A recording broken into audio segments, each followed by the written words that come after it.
We are following breaking news off the top at noon. President Trump says he'll be declaring a national emergency so he can build a southern border wall. President Trump did not say when he would make such a declaration. But the president did say he is signing the spending bill approved by Congress, which averts a second partial government shutdown. CBS 4's Natalie Brand joins us live from the White House with all the details. Natalie.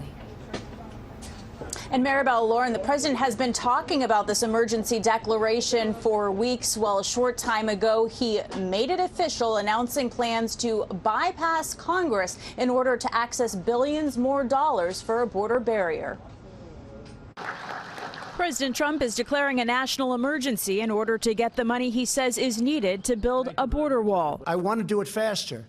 I could do the wall over a longer period of time. I didn't need to do this, but I'd rather do it much faster. The appropriations bill gives the president nearly $1.4 billion for border security. To that, he plans to add $600 million from the Treasury Department's drug forfeiture fund and $2.5 billion from the Pentagon's drug interdiction program.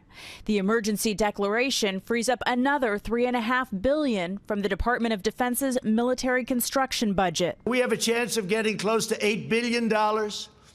Whether it's $8 billion or $2 billion or $1.5 billion, it's going to build a lot of walls. The White House says it's expecting and prepared for legal and congressional challenges to the president's emergency declaration. Sadly, we'll be sued, and sadly, it'll go through a process, and happily we'll win.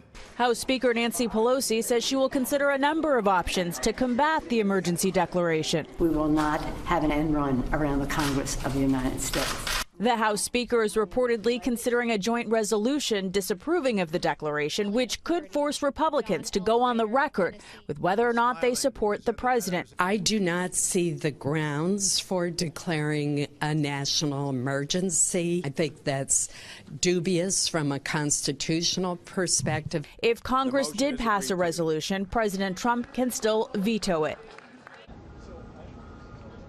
Interesting to note that Florida's two senators appear to be divided on the idea of a national emergency declaration. Senator Rubio, in a statement last night, saying he was skeptical of this approach. Meanwhile, Senator Scott urging the president to do, quote, whatever it takes to secure the border. As referenced, the president and the White House, they are expecting legal challenges almost immediately. The president saying today in the Rose Garden he expects this to go all the way up to the Supreme Court. Back to you.